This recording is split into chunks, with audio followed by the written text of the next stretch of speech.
today we're with a very famous economist, Nick Bloom. Welcome, Nick. How are you doing? Great. Thanks so much for having me on. Yeah, I'm thrilled to actually have you on this podcast. If only John was here. For our audience who may not know you, so Nick Bloom is a very famous economist, and he mostly works on the dynamics of remote work, management practices, innovation, economic growth, and uncertainty. There are so many, amazing papers of yours. Do you know how many papers you have, by the way? Over 100? I don't know, like. At some point, it's like age. You stop counting. Yeah, you have so many papers. And today we're going to talk about, a few of those.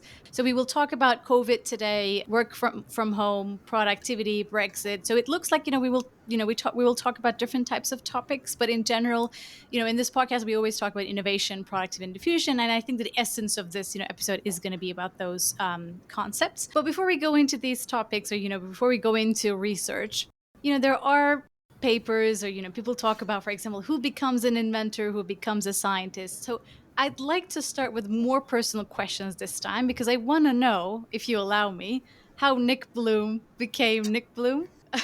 Can you tell us about yourself and how you got interested in economics, and how you started, how you got started, and then what happened over time? Yeah, sure. I kind of staggered into it, to be honest. It's a weird thing. When as a kid, I loved playing Monopoly. So for right or wrong, I thought that meant I should be an economist. My mum is an economist too, so there's some kind of family tradition. Oh, and nice. Is she in academia, or? She is now she's now I think called a visiting professor at King's. She's in her early 80s, so at this point she's kind of phasing out. But she was for a bit, and she worked at the Office of Fair Trading in kind of antitrust. So that was a big influence. And then, to be honest, I got into doing graduate school because I liked being a student. And then I got a job at this place called the Institute for Fiscal Studies after doing a master's, which the RFS was fantastic. And not long after joining the RFS, I kind of looked around and realized, look, if you see the senior folks there, the people who've done really well, they tend to have PhDs. Not all of them, but a lot of them did. In fact, interestingly, Andrew Dunlop, who was the director, who was very successful, didn't. But, the majority of the senior folks did. So then at that time, UCL allowed you to do a part-time PhD. So I got a PhD. Even then, I wasn't certain about academia. I went to work in the UK Treasury. I went to work in McKinsey. But eventually, as you mentioned, when John Van Reenen and I ended up working with him as a postdoc, and then at some point went out to give a talk at Stanford that went very well, got a job offer, and I've been here ever since. I've been in Stanford now in the US for 20 years. So how did you meet with John? If you're a regular listener, you would know, especially from the podcast, like who John Van Reenen is. He's a professor of economics at the London School of Economics, and now he is the chair of economic advisors in the UK. So he's trying to help the government a bit, with the economic, policies and stuff. But so how did you, meet, and then how did you, get interested in working with him, or like, can you tell us a bit about that story a little? Oh, totally. I met John. He interviewed me. I had an interview with the IFS in probably 1995. So that's 30 years ago. Amazingly, I remember Rachel Griffiths, John Van Reenen, Andrew Dunlop, Stephen Smith, all legends in the IFS, all interviewed me. And the odd thing was, at the time, I wasn't that particularly focused on going into the IFS. I didn't really know what I wanted to do. I was in Oxford in grad school, and I'd applied to all kinds of weird things. Like I applied to do IT support, investment banking, accounting, all kinds of things. These interviews did not go very well. The first one, I was relaxed and I was interested, and I thought they did cool stuff. And it turned out to be a very good interview. And so I got an offer. And then when I started at the RFS, I was put in the same group that John was in, the corporate group, which works on firms. And he sat behind me. So, this was very, unlike work from home, it was very physical, direct kind of supervision. So I'd see John every day. Yeah, that's great. I mean, to have that, such a long-term relationship, and at the same time, you're very productive with each other. So it's really nice, actually. What do you think? Like, what clicked with him? Like, I'm asking this question in general, not because of specifically you and John, but to understand, how that co-authorship works. What are the things that you look at, to co-author, on a paper, or in a book or something, or a project, or to come up with a data survey and stuff. So what clicked there? Is it the research interest, or like you had different comparative advantages and then you combined those? I think more similar. Back then, when I first started working in 96, there was a great group at the RFS. I mean, many folks are still there. Rachel Griffiths, Richard Blundell, Lucy Chennell, Steve Bonds. There's a group of folks, Frank Winmar, that were sitting in this room and working together. And I think we're all relatively focused about being, for academia at least, quite fast and efficient and getting work out, because the RFS was research grant focused, serious academic publications, but it was funded by research grants. So it had to have policy relevance and media relevance, which means you couldn't spend 10 years on a paper, as is possible in academia. In fact, I was talking about one earlier today. I started in 2015 and still isn't out. So that was something that clicked. We're all interested in firms as well. So a lot of stuff around innovation and R&D tax credits, competition, multinationals. There are topics we're all focused on, and I think that just worked very well. And also I want to ask about your production function. So, you were a PhD student, and then, you became a professor, and then, you change over time, but, you also produce so many different data sets. So you have a team, maybe probably different types of teams, but so I kind of resemble it to a business model. So how is your business model? How would you explain that? And how did that change over time? I think my production function, I've been very fortunate to just work, honestly, with great co-authors. So a lot of them are former grad students, and I still work them. I won't go through a list, this is a long list of folks, but being at Stanford, you get amazing access to PhD students that come in, and you end up co-authoring them, and many of them you're co-authoring them for many years after they graduate. In the reverse, that's kind of the apprenticeship model I learned at the RFS. So when I came in, I started. There's other folks. For example, I work with a team in the UK. We just had a call earlier today. Paul Meason, Phil Bunn, Greg Thwaites, Ivan Yotsov. There's a whole group there that's fantastic. We've been working with for a while. For me, I don't tend to, there's two models now. There's the model where you have a whole army of pre-docs, and I'd say it's very hierarchical. So there's some person at the top, and that's a bit more like research and sciences. Actually, my mum's an economist. My dad is, as an academic, but runs a kind of has been involved in medical research. And so for him, it's like churning through grants. You get in grants. Lots of my friends on campus, I was talking to one of them on Sunday. She was telling me, it's just like endlessly raising grants, hiring students in medical labs, publishing research. There are some folks like Raj Chetty has been fantastically successful doing that. And then there's a separate model, which is slightly more old school, which I guess I followed, which is I don't really manage anyone. There's no one really that I'm very happy. One of my objectives in life is never having to really tell people what to do. Instead, it's like working with co-authors. And so that for me has worked really well. I just have a range of different co-authors. And I've also learned a lot. One objective is to try and co-author with different folks, because you just learn an enormous amount. Everyone has their own individual style. And so it's actually been really, I was thinking this the other day, I've learned so much co-authoring with lots of different people. And so that's really the model. It's like repeated co-authorship rather than just running a big lab and, churning through $5-10 million worth of grants a year. Yeah, I'll keep those in mind. So maybe we can, start talking about research a little bit more now. We have a very recent paper. The title is The Diffusion of New Technologies, with several co-authors. I will put that in the description if anyone is interested in, reading it. But let's talk about innovation and the diffusion of it itself, because I think so far in our episodes, we talked about the innovation concept a bit more, but we didn't focus that much on the diffusion aspect of it.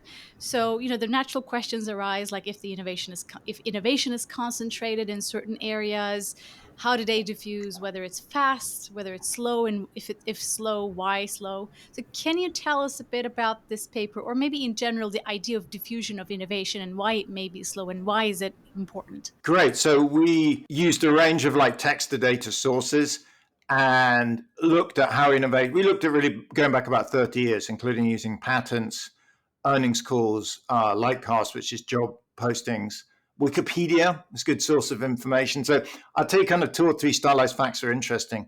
One that's incredibly policy relevant as well, which is something I just personally noticed moving from the UK to the US, is that in the US, innovation is incredibly concentrated around universities. So I think something like half of the major innovations in the US is defined by those that generate more than, I think we had a threshold, I think it was like 100,000 jobs that you see them in jobs postings, almost half of them come from Silicon Valley alone. So Silicon Valley's been totally dominant in innovation. Think of, technology, cloud, a bunch of stuff. The Northeast Corridor has been extremely important as well. So that's like Harvard, Boston, MIT, Penn, etc. So fact one is universities seem to play an absolutely outsized role. So the areas they sit in accounts for something like 20% of employment, but accounts for something like 70 to 80% of innovation. And so in relation to current US policy, it makes me very worried for long run growth. So if you cut research to universities, you cut research to these innovations, and these innovations seem to generate a lot of startups in the long run as kind of venture creation. So that was fact one. Universities play an outsized role. Fact two is innovations do spread over time, but it takes, it's a very slow process. So what you tend to see is low wage jobs do spread out, takes kind of 20 years half life, or maybe 10 to 20 years, but high wage jobs stay local. So for example, think of the cell phone. The Apple, there's the earlier Nokia, like candy bar type phone, but the Apple iPhone, I think, was 2007, 2008. Actually, I remember one of my grad students, Ben Eifert, who now runs a hedge fund. He left academia, actually, but he was the first person I knew that had an iPhone. And that was, I think, 2008. They're very expensive. What happened is those things fell in price a lot. And now if you look at jobs, low-skilled jobs using iPhones, it's, all kinds of stuff, selling cinema tickets, kind of, repairing them, fixing cell phone masts. Those kind of jobs are spread right across the country. The high-skilled jobs, which are designing apps or innovating, still seem to be very concentrated in Silicon Valley. So the big takeaway, I think, for us was, A, universities play an outsized role. B, these ideas do spread out, but it takes a long time. And you can see why for policymakers, it's kind of tempting to strangle the golden goose a bit, because the idea is if the low skilled jobs spread out, but even that's taking 10, 20 years, and the high skilled jobs is taking 30 to 50 years. So in the realms of policymakers that are maybe looking at a 1, 2, 3 year cycle, because they're looking at the next midterm or presidential election, they're not that bothered. And there's a kind of depressing reality of innovation is hugely important for long run growth, but it takes so long that it's easy for politics just to overlook it and focus on other things. So I actually have several questions, but so one is that, just to make it clear, so we're not talking about the diffusion of the use of technology, but we're talking about maybe the rewards of it, like for example, high pay jobs, and that is not also diffusing. That remains very concentrated. Is that right? Yeah, they do move out. So the way you can look at it is you can look at job postings with the technology. So take cloud computing. So cloud computing is a technology. You see the words, cloud computing show up in patents and, earnings calls and jobs postings first in Silicon Valley. And it's, 2010 type era when cloud starts to come out. And then you see it slowly spread out. So by 2025, you'll see a lot of relatively low paid jobs mentioning cloud computing right across the country. But if you look at very high paid jobs and occupations, it hasn't spread that much. There's still a lot in Silicon Valley. There'll be a lot around Boston, in Harvard, MIT, et cetera, a lot around Austin, a lot around CMU, Carnegie Mellon, and kind of Pittsburgh. And so, yes, eventually they'll all spread out. In a sense, in 30 years, cloud computing may be overtaken, maybe a kind of obsolete technology, or may become low skill, but it just takes a long time for that to happen. And so the highest paying jobs, the ones that I guess politicians and people really like, remain concentrated for many decades. And I think probably the main concern with that concentration is that there is that inequality or income inequality continuing, or maybe even rising because of that spatial concentration. Is that exactly the right. main concern? Mm-hmm. Yeah, exactly right. It's income inequality. And I think kind of the political gains we've seen in the US has been a real issue over the last, this kind of Occupy Wall Street, the top 1%, all of this focus on inequality, that it's the US has had incredible high rates of income growth going back to the kind of the 60s, but it's accrued almost entirely, I think, to the top 50%. In fact, there's a statistic, if I'm remembering rightly, when I go through grad labor class, one of the first things I go through is something like the top 1% have seen 90% of the income growth, and the remaining 99% have seen, the only other 10%. So inequality has actually stopped rising, interestingly, from about, it looks like it rose from 1980 up to 2010. It was then flat from roughly 2010 to 2020. And inequality looks like it dropped a little bit post-pandemic. But it's just at such high levels that it's become politically an enormous driver of policy. So if you look at the current US administration, they're doing a lot of things that, is bashing kind of wealth generation, bashing innovations, universities, et cetera, which is not good for growth, but may in the short run reduce inequality. And also, I think this, spatial concentration of innovation, it's probably not something unique to the US, right? So when you look at, for example, other countries like the UK, do you observe a similar pattern? And is that, would you say that, we would have similar conclusions for the UK or for other countries as well? Because I'm not sure like if every city is as innovative as each other, right? So there is also kind of that kind of Great question. difference. So yes, that's currently what exactly right. So we focused on the US. I mean, you can hear from my accent. I was born in Britain. I left the UK when I'm now in my early 50s when I was about 30, so 20 years ago. But yeah, I know the UK. I know well. Yes, the UK looks casually very similar. So again, I meant to say we focused on the US because we had great data. That's where we had the best data. But right now, we're extending out. If you think of the UK, for example, it's very concentrated innovation around London, Oxford, Cambridge, probably Manchester. My wife's from Glasgow, a little bit, there are some of the other big cities, but it's pretty concentrated in the southeast of England. And it's true in many other countries. If I think of France, Germany, etc., they have quite a lot of concentration around certain large cities. So without having done the rigorous analysis, my guess would be most countries show this very strong geographic concentration, probably towards major population centers or places with elite kind of famous universities. Right. So when we think about, this innovation concentration, there might also be, external shocks or changes. Like, for example, you talked about politics. What's going on with, Trump and his policies, especially like we did an episode with Kyle Myers and we were talking about NIH, policies and, his fight with Harvard and universities actually. So, I mean, I also wonder your thoughts about that because you kind of, actually, talked about, the like political issues now going on, and then I wonder your opinion on that. And then maybe we can move a little bit towards to kind of such institutional changes. Like, for example, Brexit was an important shift for the UK economy. And then maybe we can go into Brexit and those types of topics a bit more. Yeah, so to set the scene, after World War II, the US had an incredible run up to 2025, at least compared to Europe. So if you compare Europe to the US productivity growth, particularly over the last 50 years, has been substantially faster than Europe. And there's a lot of questions about why, but the US did really well, particularly from kind of 1950 to 2020. And I think a chunk of it's around Silicon Valley. So a friend of mine said, look, if you were to make the long run investment of go long on tech and short on everything else, you did very well. And tech has really driven so much growth.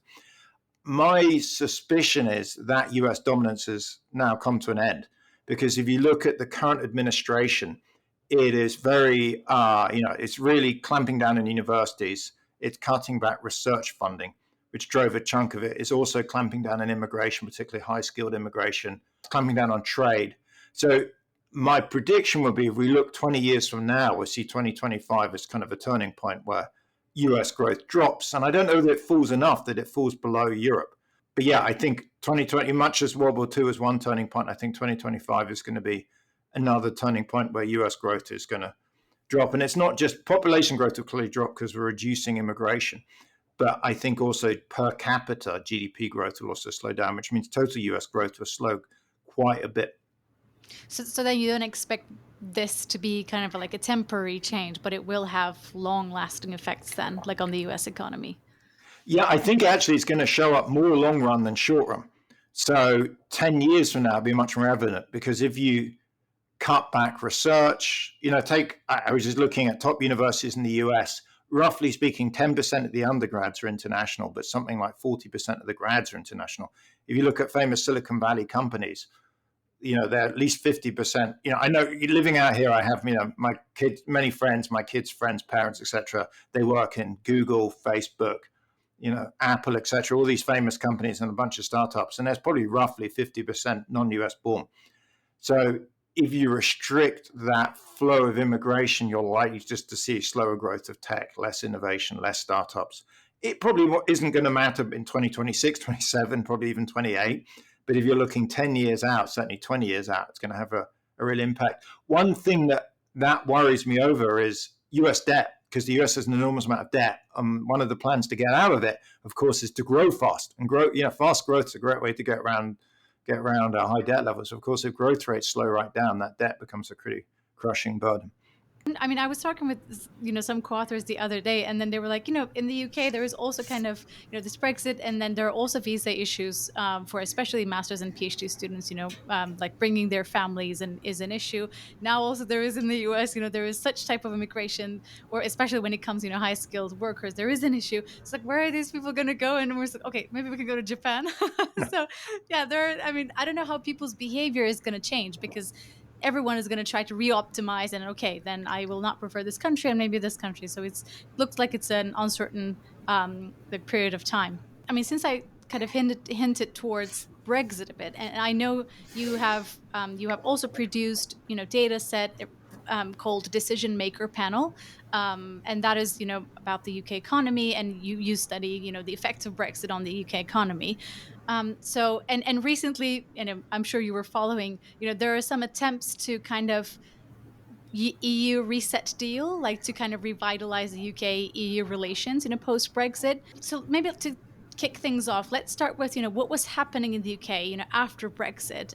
What do we see? Like, are there tangible effects? And then, what do you think? How we can, how politics can change or reverse this situation?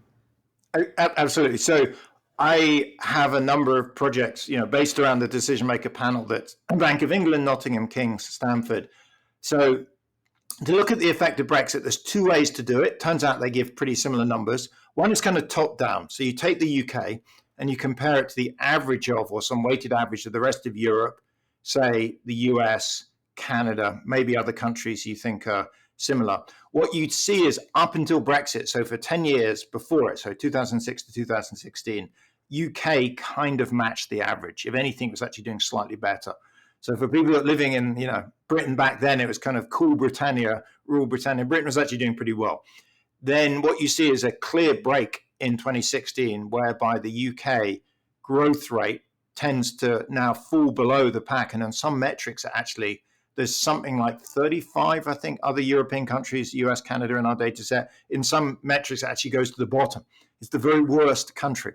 And in particular, that's with investment growth rate. So what we estimate, just to put some, so that's top down. The bottom up is we've been surveying around 5,000 companies on a monthly basis in the UK, collecting very detailed data on their exposure to the European Union, to immigrants, to trade, to a number of other metrics. So you can kind of do a bottom-up estimation or a top-down. They both give relatively similar numbers, and I'll give you the numbers. So it looks like Brexit by now, 2025, which is basically 9 years after the vote, reduced UK investment by about 20%, which is pretty huge. That is a very large number. It reduced GDP probably by about 7%. So to give you a sense, I think GDP per capita in the UK is something like $60,000. You're looking at something like the average Brit lost $4,000 a year of income. And then it doesn't seem to have had much effect on employment, primarily because real wage growth has slowed down. So Brits have seen their wages grow less strongly, and they've kind of kept themselves in jobs. It's reduced productivity a little bit. Why is that? It looks like there's an enormous waste of time around Brexit of firms like spending, we survey them, but dozens of hours each week of managers and CFOs dealing with this. There's also been a bit of a reduction in investment. I know you had Jonathan Haskell on actually earlier, who's an expert on this, but a bit of a reduction of investment in intangibles. So things like R&D, IT, etc., because of the Brexit process. So I'm not going to make a welfare statement, was Brexit good or bad, but in terms of the impact on the economy, you can see that we are substantially poorer, and the most noticeable effect is through a reduction in investment and a smaller effect on real wages and productivity. Yeah, I'm sure maybe that's why the current Labour Party is trying to kind of reverse things a little, like having that, I don't know, try to revitalize the economy with new agreements with the EU. But just out of curiosity, so did politicians, call you, get feedback, based on that data that you were collecting and, based on these reports? Are you in touch with them? Like, how is that relationship going on? I wonder, like, with politicians and people in academia. I don't know, like, how your ties are in that sense. Like, it's a tricky. So on the, economists, they predicted in 2016, we actually used a piece in the IMF. The IMF looked at, 12, 15 forecasts by economists, and actually they're incredibly accurate on the magnitude. They got the timing all wrong. I actually made a forecast on Brexit in 2016, and I was, terrible on timing. So all of us, including me, kind of thought that the impact would be faster. And it turned out that the negative effect of Brexit actually accrued very slowly. It's almost linear. So each year you're seeing a little drop versus the average, and the gap's getting bigger and bigger. Why did it take so long? Partly because initially there's a lot of uncertainty, but the exchange rate dropped to partly buffer it. It took a long time for the process to happen. Even when it happened, there was kind of delay years. But I think economics is not that surprised by it, because if you put in increased trade restrictions and increase uncertainty, both of them are going to reduce investment in particular and reduce growth rates. I think the politics of it are complicated because it's about, what people care about. This is why I want to stay away from welfare, because you may think, look, I'm happy to be, I don't know, $4,000 a year poorer, but I have less immigrants. I mean, if you have a strong view on, I'm an immigrant in the US, so but I can, if people have strong views on this, then maybe it's worth it. I mean, me personally, no, I have no, I am an immigrant, so I have no problems with immigrants, but that's the politics is quite distinct from the economics. I think the economics is actually reasonably clear. Paul Krugman wrote a piece in the New York Times that he probably wrote in like 5 hours, just using simple trade theories, predicting something like 3 to 4%. So just on some kind of rule of thumb number. So no one was that surprised. It's damaging. And that's also, of course, why I think the Labour government is now trying to kind of make amends with the European Union, because for them, they really need growth. If you're going to spend more money on the NHS, on social security, on pensions, on winter warmer, fuel payments, you actually need growth. And our best bet of growth right now, one of the best bets, is kind of making good with the European Union. And also, that was an institutional change that affected the UK economy, but not maybe if you just zoom out and just focus on the world in general. Like, we also had another shock in 2020, like in 2021, and that was COVID. And you have very important studies on how how we do our work, changed, over time, especially, after COVID. And you were working on that, kind of idea or topic before COVID, actually. So what happened? Like, I mean, it, not only affected businesses, but it's also affected individuals. So we are now working from home, but how do you think, that change was happening, and, where are we now in terms of productivity? Like, is it a good thing now to have this hybrid work, or like completely work from home? Can you tell us a bit, your observations so far, post COVID and before COVID, or, overall, the trends? Sure, absolutely. I was just very lucky to have had a bit of research on work from home pre-COVID. I totally didn't see it coming. I happened to have a couple of papers. Partly, I got Before you go into why were you working on that? Like, why were you interested in it? Let's get an answer to that first. It's kind of cool. It was like a lot of it's family stuff. So I'm one of 4 kids. Both my parents work full time. I remember my mum and dad would work from home sometimes when one of us was sick in the 80s or 90s, or there was a problem. So partly I was kind of aware of that. And then my wife in London had 2 kids, and we had one in the US. And I just noticed the maternity leave policies were really different across different employers. And so I was kind of like, having worked on management practices. So I was at McKinsey briefly, I think I mentioned earlier, but at McKinsey, there's a best practice way to do things. So when I was there in the early 2000s, it was Tesco. I worked on retail. They were the lead retailer in the UK. And you were kind of like, look at what Tesco does. That's kind of best in class, and try and learn from them. So I thought, well, it seems odd that on maternity leave, companies have completely different policies. Some are offering like 8 weeks, and others are offering 6 months plus another 6 on part pay. And I was like, is one wrong and one right? So I started to collect some data on that, but naturally you ended up collecting data on paternity leave, job sharing, but also work from home. And then I had a student, James Liang, when I was in Stanford, that was in my PhD class, actually in 2009. That was the co-founder of this company called Trip.com, and at this point the chairman, and was interested in doing some field experiments. So that kind of got me involved in it. Where are we now, to answer the question? We're now in, just to give you numbers, actually, work from home rates in the UK, US, much in Northern Europe, were about 5% of full paid days pre-pandemic. So roughly 1 day a month for the typical person was worked fully paid from home. And actually, most of that was people that did it most of the time. So, the majority of people never did it. And then there are a few folks that were kind of mostly remote. At the peak of the pandemic, that went up 12-fold to 60%. So in April, May 2020, which is incredible. It's absolutely incredible that the typical day worked during lockdown was actually remotely. And now we've settled back to some kind of midpoint, which is roughly 25%. And that 25% we're now on in summer 2025 has been stable actually for the last couple of years. So it looks like this is the new normal. Things aren't changing. We're not going back. Anyone that's claiming the return to office is coming is completely, hallucinating, because yes, there was a return to office in 21, 22, 23, but that's now seems to be over in the data. And there's lots of different data sources. Why is that? The simple reason is it's just very profitable for companies to operate in a hybrid setting. So the classic company has people coming in, let's say Tuesday, Wednesday, Thursday in person, Monday, Friday, fully remote. And what you see, I have a paper in Nature from last year, a randomized control trial, and there's a bunch of other papers now. You tend to see that hybrid is net zero about on productivity. So you definitely need some in-person time, for most people, for mentoring, for building culture, for innovation. And so Tuesday, Wednesday, Thursday, you get that in-person time. Turns out having, say, Monday, Friday at home is good for quiet, for deep work. And also it saves employees a lot of commuting time and lets them be a bit more rested. And those things kind of average out. And so roughly, it's neither better nor worse for productivity. So then how does it improve profitability? Well, the reason is it cuts costs quite a bit. And the reason it cuts costs is it reduces turnover a lot. So what you see is if you let people work from home 2 days a week, something like that, 2, 3, 1, 2, 3, it reduces in these randomized control trials turnover by around a third. And turnover is really expensive for companies. So the classic number is something like $50,000 to $100,000. Because if you're like a full-time employer, I don't know, Goliath National Bank, and you quit, they then have to they have to put an advert, they have to interview a bunch of candidates, they have to get one of these candidates in, they have to train them up, they then have to get a manager to help them out, they have somebody missing. The thing is just really expensive and disruptive.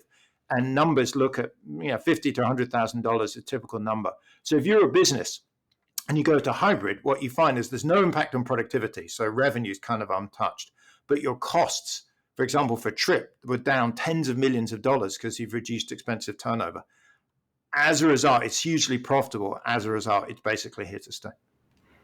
Yeah, I mean, it looks like this is not only the case for businesses, I guess. Like if at universities, people were saying that, people, stopped coming to schools because of COVID. But then I think it didn't reverse back. And then now so many people live a little bit far from the city. For example, they moved to different areas and then it's hard to now commute back again.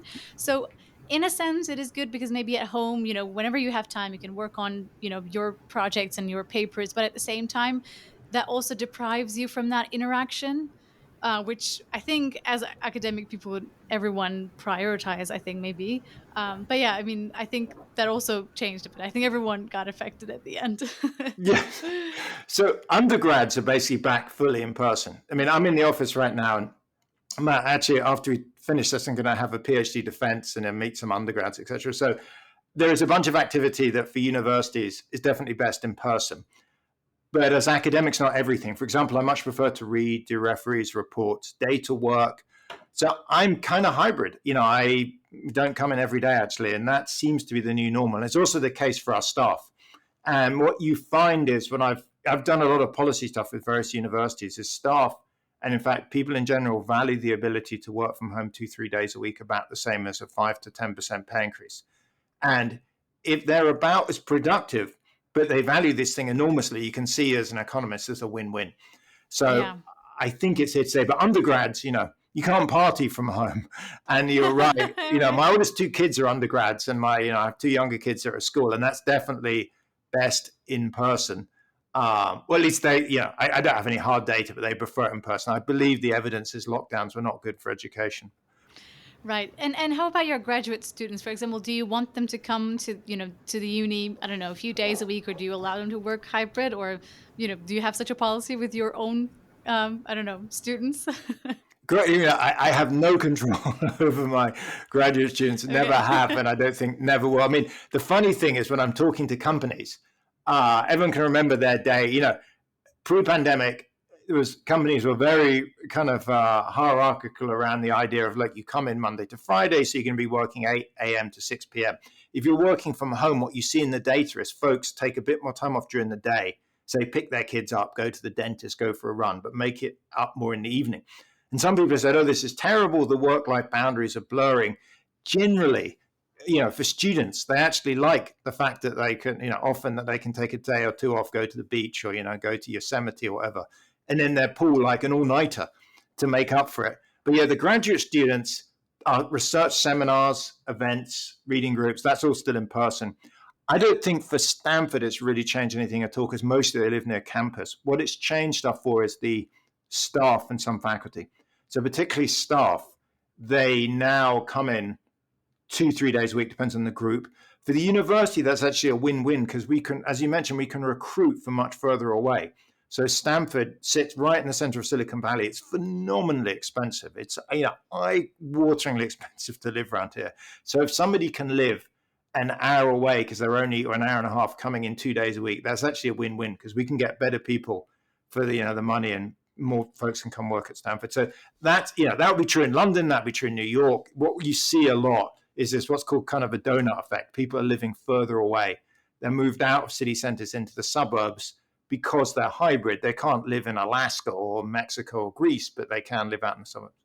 So maybe I can ask one more question about research, and then we can go into some other types of questions, and then we can finish up. But I mean, since we talked about graduate students, I want to hear maybe from you, what you think the gaps are in the literature, especially in the areas that you're working on. Great. I don't have some master plan of what the gaps are out there. I tend to, Okay.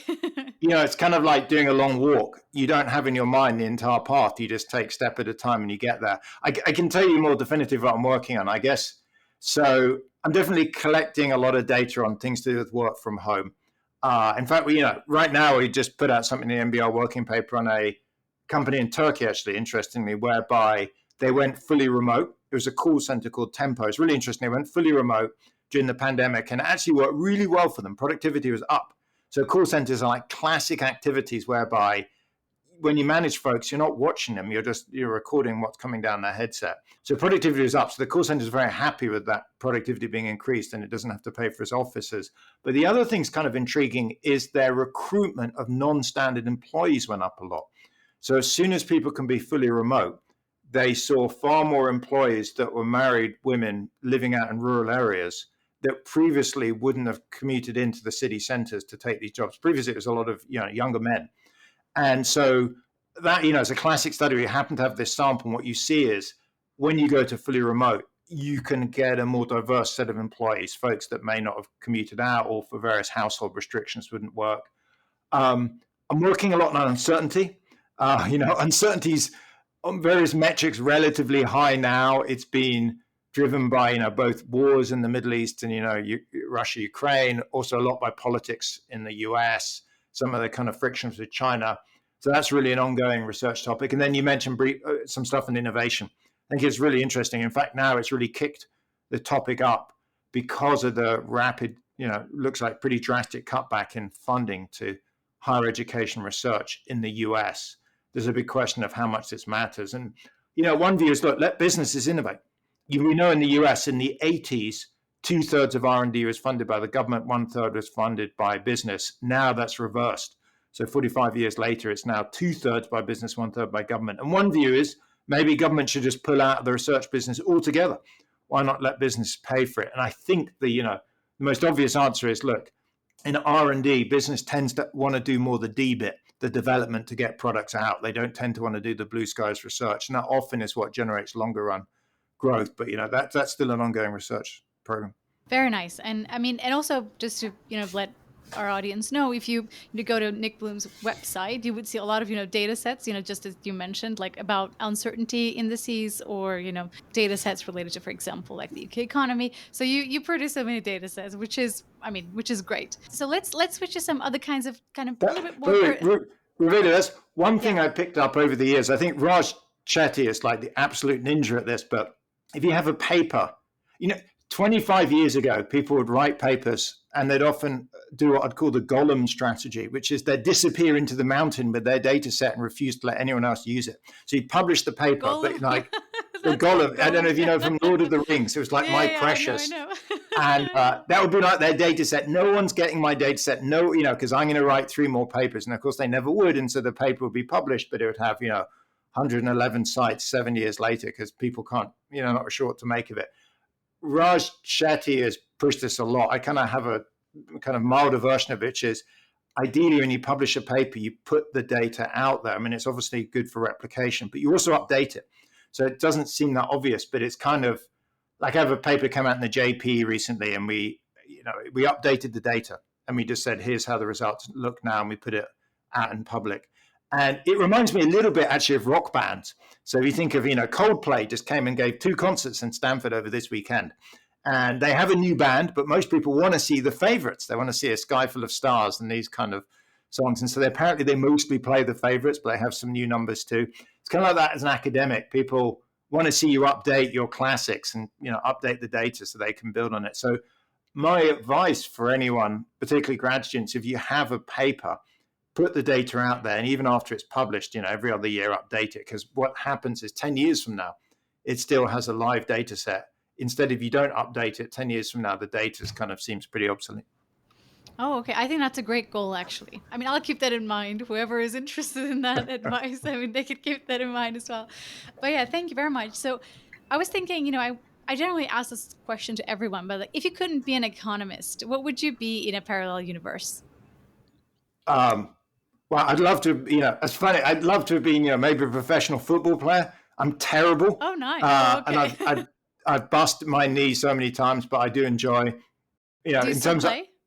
a bit. We actually have a faculty student game in Stanford, so I Oh, play in nice. that, and I play with my youngest still. My kids still play. Actually, I scrimmaged a bit with my younger 3 kids the other day. But yeah, I'm a little too old to take it seriously because if I try and run too fast, something will snap. I don't know that. Yeah, but the problem is that it's funny when you think about sport. Your career is so short. So it's It all is, over yeah. by 35. I don't know what else. When I was an undergrad, I thought I'd become an investment banker, and Just I got completely different than a footballer. yeah, I was attracted by all the money and like fast cars. And I went to the interviews, and I was like, I don't know, this doesn't really engage me. And now, I'm happy that I didn't. I mean, being an academic, it's hard. It's definitely hard, but. So I don't know, actually. I really don't have a good sense of what else I'll do. Maybe a writer. I mean, something probably something probably low paid like academia, but kind of engaging, maybe, reading stuff. I see. So you're in your maybe best possible universe, maybe. I don't know. Yeah, So exactly. Yeah, be a football player and then retire and write books about, I don't know, yeah, politics. But that would be great. Yeah. Is there something that you, for example, believe in economics that maybe many other economists wouldn't agree with? Is there something that's like, everyone says this, but actually it is not the case? I mean, I believe this is the case. Is there such a kind of a thing for you? no, I think I'm relatively consensus. I don't tend to, for example, here we have some people are very behavioral, some are very rational. I think some of the behavioral stuff is correct. I'm not all the way there, but maybe often big firms tend to be more rational. One thing my view is, I guess, coming back to the data sets, I'm a strong believer in economics has a particular strength around thinking everything can be measured. So I've had a lot of work on management practices, and for decades, going back to Frederick Winslow Taylor and going back to the founding of business schools, people would say this firm is better managed than that. And as soon as you say that, you have in your mind a scoring system and a hierarchy, but no one would really put numbers to it. And I worked at McKinsey in the early 2000s. And in fact, John Van Reenen, by coincidence, was advising them. And we were both kind of connected on the same project. It was around measuring management practices. Now, I wouldn't say it's particularly sophisticated, but they use these double-blind interviews. That worked out very well. And we now, with various co-authors and the census and ONS, have data probably on about 1 million, 2 million firms. It turns out, I think economists are great at measuring things that they're not perfectly measured, but the fact they're not perfectly measured means you can't measure them at all. It's kind of like Jonathan Haskell, your last guest, was talking about measuring intangibles. Definitely you can measure them. The fact that they're not perfect doesn't mean that you shouldn't measure them. So my take in econ is one of the best value addeds we can do is generate data sets measuring things that people think matter, and we talk about higher or lower or good or bad, but don't actually have hard numbers on it.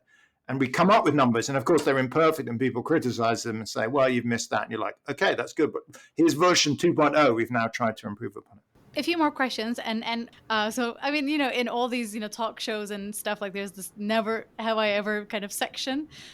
So just want to ask a few of those. So did you ever, say these things? So for example, like, never have I ever seen a poorly managed team and immediately thought, you're why we do management surveys. Um, it, in McKinsey, when I was there, I thought, as an economist, you think every firm will be well managed. That was far from the case. And when I worked in the UK Treasury, and there, oh my gosh, there was some HR practices that were terrible. I wouldn't blame an individual, but the system wasn't well. The public sector is not well set up. So, Public sector is probably worse than the private sector. yeah, the problem with the public sector is they typically are very bad at dealing with underperformers. So what you'd see is underperformers would stay in place. And in fact, even worse, what I saw a bit in the Treasury is person X running a team knew that person Y was an underperformer. They wanted rid of them. And so they'd write them a fantastic reference to kick them out to another team because they wanted them out of their team. And so there was a perverse thing that it was a really weird situation. I came across this, and what happened is friends in other teams would say, we're thinking of hiring this person. Can you tell me what they're really like? And it was a bit. So yes, the public sector, schools, hospitals have similar phenomena. It's actually quite hard in not-for-profit organizations to adopt, at least on our metrics, what you determine to be strong management practice. And I should mention Rafaela Sadun, I've worked with a bunch, has a large amount of work on looking at kind of public organizations and management practice, particularly healthcare. I see. Yeah, it looks like there are such issues. So another one. So never have I ever complained about a meeting thinking this could have been an email. Yes, totally. I'm sure everyone. I was telling my kids the other day also, it's often a good time to be quiet in meetings when, there's a time to be quiet and a time to talk. Yeah, there's a number of meetings you could do by email. Having said that, I do a practice, which apparently is a very bad practice, but many projects, I just have weekly calls. So I have a large number of projects whereby we just meet once a week and on Zoom or Teams or whatever, normally Zoom actually is academics, and you just kind of update and chat. And I wouldn't say it's very linear and there's a lot of kind of chitter chatter, but ideas come out and the projects move along. So that's a 5 out of 10 management practice. Someone's telling me Matt Genska has this enormous, amazing Jira system for monitoring all his different teams, and that's probably a 10 out of 10. I think I'm a 5 out of 10. I just, have weekly meetings and just hope it keeps moving forward. I see. Okay, so last part then is this or that part. So you're going to write a book, and I want you to choose, with which of these people you would write that book. So you're going to only pick one, and then you're going to write the book with the one that you end up with. John Van Reenen or Steve Davis. These are all from your co-authors. I think they're all your co-authors at some point. Gosh, I can't win this because whoever I say, I'm going to update. So we both had plans to write books. I'd say the plan is more progressed with John. John and I and Rafaela, actually, Danny Skar, had thought about writing a management book. And we never quite got around to it, but that's more progressed. With Steve Davis, at one point, I may write something on work from home, but there's nothing even, there's no dots on that yet. Okay. John Van Reenen or Philippe Aghion? Probably John. I mean, Philippe is great. I have 2-3 papers with him, but John, I have many more papers. I guess we would write a management book. That would be an easy yes to do. John or Phil Bunn? Phil is my co-author at the Bank of England. Is fantastic. I have many papers, but that is a much newer research agenda. So it wouldn't lend itself. Books kind of lend themselves because they take so long to write and get out. So, for example, the reason John and I and Daniela and Rafael are going to write something on management, it's kind of a classic. So at this point, having worked in that with that team for almost 20 years, it isn't updating. And Phil, a lot of our papers were started, 3-4 years ago. So it feels like by the time you'd written the book, you'd have, had 3 more papers. And so, as advice, I tend to only work on. I've never actually written a book. I'm writing one right now on work from home, and it's 2025. And I know other people wrote books much faster. My view is only now as things stabilized enough for me to think that I could write it down in a book. Because the book I'm writing now isn't coming out until late 26, early 27. I mean, I'm looking forward to it, but are you writing it alone or is there a co-author? No, there's 2 actually co-authors. There's James Liang, who was my student and co-author, and then a guy called Roy Zhang. So Roy is a former Brown student who's great. Roy is kind of an academic and also has a fantastic writing style. So we're a bit of an Ocean's 11, except there's 3 of us. Ocean's 3, okay. Yeah. So then I'll give you a tougher choice then. John Van Reenen or Rafaela Sadun? I think, I'm going to close it here. Rafaela, John, and I are going to write the book together. So I'm entirely doing what politicians do. I'm just not answering your question, Rafaela. Okay, so then you'll write the book with John and Rafaela, and it's a good coincidence that we have both of these names. Thank you very much, Nick. It was great to have you here. If you have any comments, any questions, you can email us at lsepodcast@gmail.com, or you can tweet us at poid_cast. See you in the next episode, everyone. Bye. Thanks very much.